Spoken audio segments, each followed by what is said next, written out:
इसी प्रकार से महाराज श्री के श्रीमुख से कथा प्रसंगों का निरंतर आनंद लेने के लिए पूज्य श्री के आधिकारिक YouTube चैनल को जरूर सब्सक्राइब करें और बेल आइकन को दबा दें।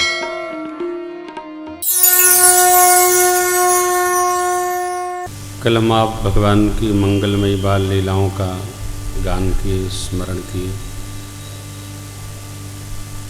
बाल लीला भगवान की संस्कार लीला है। मानस गीतावली श्री रामदला नेहछु आदि जो द्वादश ग्रंथों में जहाँ तहाँ लीलाएं महापुरुषों ने देखी, निकाली,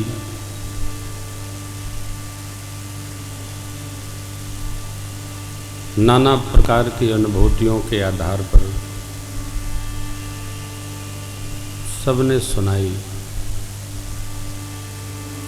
प्रातस्मरणीय पूज्यपाद भूत भावन भगवान शिव कहते हैं, देवी यह शुभ चरित जान पे सोई, कृपा राम के जा पर होई।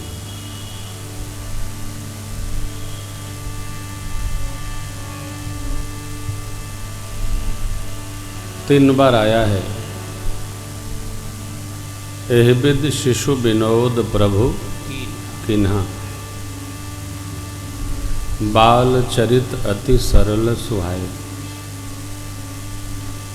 शारद शंभु शेष श्रुति गाए, बाल चरित हरि बहु विधि कीन्हा, अति आनंद दासन कह दीना। जिन कर मन इन सन नहीं राता, ते जन वंचित किए विधाता। तीन बार आया है। बाल लीला मधुर लीला है। मैं सभी से यही कहता हूं,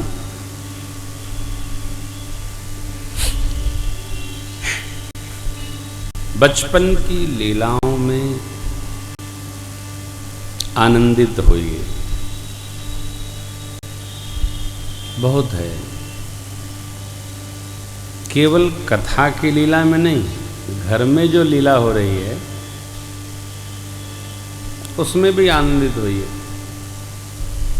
एक मेरे मित्र हैं, बहुत बड़े ऑफिसर हैं पावर कॉरपोरेशन में दिल्ली में।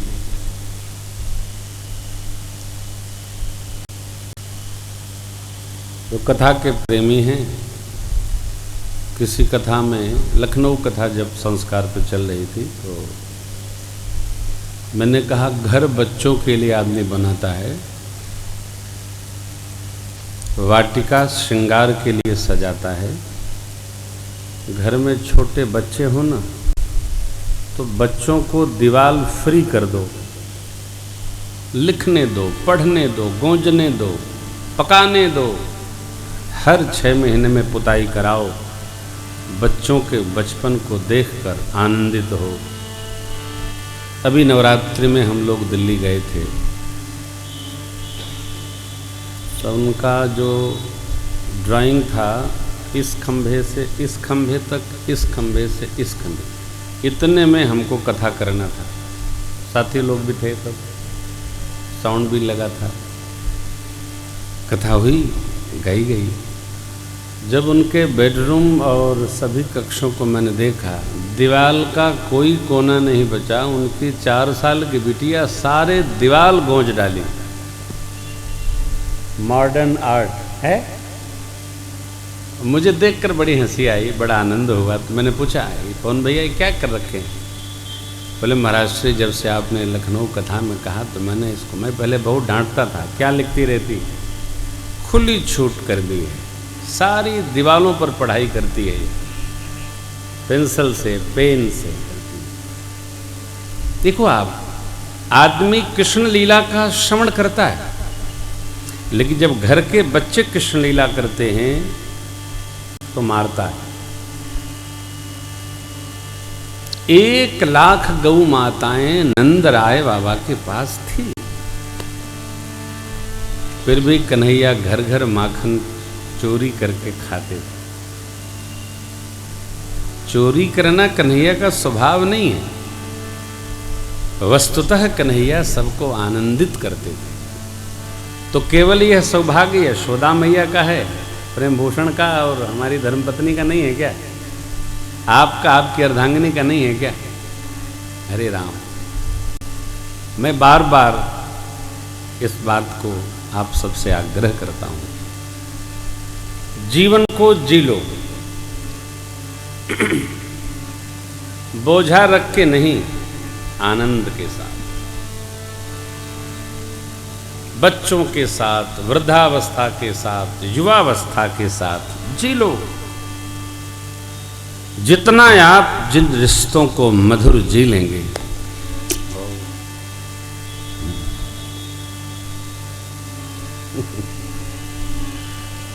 मेरे प्रभु ने रामावतार में भी ऐसी ही लीलाएं की। एहि विधि शिशु विनोद प्रभु की, अति आनंद दासन बाल चरित हरि बहु विधि की, अति आनंद दासन। हम अनुभव में क्यों नहीं लाएं? हम अनुभूति करें कि हम बच्चों के साथ आनंदित हैं, अन्यथा दबाव, अन्यथा काकसी, क्या अर्थ है? फ्री रहिए, एकदम सहजावस्था में रहिए, यहां भी घर में भी, यहां भी आप पर कोई प्रतिबंध नहीं। खूब मेरे सरकार गुरु आश्रम पर गए, चक्रवर्ती जी ने कहा, मेरे प्राण नाथ सुत दो। क्या कहा? मेरे प्राण नाथ माने विश्वामित्र जी, ये दोनों बच्चे मेरे प्राण हैं, अर्थात आप हमारा प्राण ही ले जा रहे हैं। चूंकि आप प्राण ले जा रहे हैं, इसलिए प्राण की तरह रखिएगा, इतना बहुत है। आन की तरह न रखिएगा, ये प्राण है। नाथ गुमा मम प्राण सम, गृह किंकरी करे, क्षम्यहु सकल अपराध मम, होई प्रसन्न। माँ मैना जी ने भगवान भूत बावन से कहा, ये मेरी बिटिया परिवारजन हमारे लिए, महाराज के लिए प्राण के समान है। चक्रवर्ती जी ने ये नहीं कहा, क्या कहा? मेरे प्राण, ये दोनों बच्चे मेरे प्राण हैं, इनका ऐसे ही संहार करिएगा।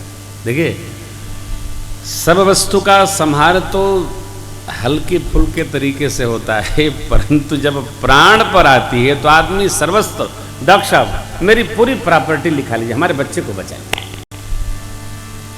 जब प्राण पर आता है, इस ब्रह्मांड में मनुष्य अंड और पिंड में उलझा है। जब पिंड पर आता है तो सर्वस्व छोड़ देता है, ले जाओ महाराज, जो जो लेना, परंतु तैयारी है, क्या करना। भाव कहने का ये है कि जैसे चक्रवर्ती जी ने कहा विश्वामित्र जी, वैसी ही दिनचर्या में राम लक्ष्मण प्रभु को रखते हैं। तो यज्ञ नहीं करने चाह रहे थे, क्योंकि विश्वामित्र जी जानते हैं यज्ञ हो गया तो ये चले जाएंगे, तो संध्या वंदन में लग गए। तब मेरे सरकार को कहना पड़ा, प्रातः कहा मुनि सन रघुराय, अब निर्भय यज्ञ करहु तुम जाय। निर्भयता पूर्वक यज्ञ करिए, हम बैठे हैं, हम सेवा में हैं, हम खड़े हैं। वस्तुतः गुरु वशिष्ठ भगवान और विश्वामित्र महाराज की ये रचना है। पूरी कथा में दर्शन करिए। ये सब कथा सदगुरुओं की करुणा है, सदगुरुओं की लीला है। भरद्वाज जी याज्ञवल्क्य जी से पूछ रहे हैं, याज्ञवल्क्य जी भरद्वाज जी को सुना रहे हैं, बाबा मैया को सुना रहे हैं, काकभूषुंड जी गरुड़ जी को सुना रहे हैं। कुल मिला के प्रातः स्मरणीय पूज्यपाद गोस्वामी जी महाराज ने ऐसा प्रबंधन किया है, हमको लग रहा है ये सब कथा हमारे घर की जा रही है। ऐसा है कि महापुरुषों की तपस्या का परिणाम है कथा। किसके लिए? हमारे लिए, आपके लिए। किसी अखबार वाले भैया ने लिखा है कि आस्थावान को कथा सुननी चाहिए। मैंने ऐसा नहीं कहा। देखो भाई, लिखो वही आप जो मैं कह रहा हूं। कथा आस्था निर्माण करती है। कोई कथा सुने, आस्थावान सुने, अनास्थावान सुने। केवल आस्थावान कथा सुनेंगे तो फिर अनास्थावान कहाँ जाएगा? वो तो सब मामला बिगड़ जाएगा, ढंड ढंड हो जाएगा। नहीं, इसका न्याय अवश्य है। यह न कही सटही हटशीलें, जो मन लाइन सुन हरि। लेकिन हम लोग तो कथाकार हैं, जो आएगा हम उसी को सुनाएंगे। कोई नहीं मिलता है तो घरे में सुनाते हैं। सुनाते हैं। ये कथा सुनाना सुनना दोनों व्यसन है, इसमें कोई शर्त नहीं है।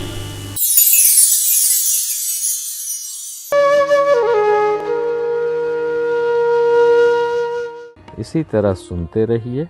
चैनल को सब्सक्राइब करिए, बेल आइकन को दबा दीजिए और पुण्य अर्जन के लिए अपनों में शेयर करिए।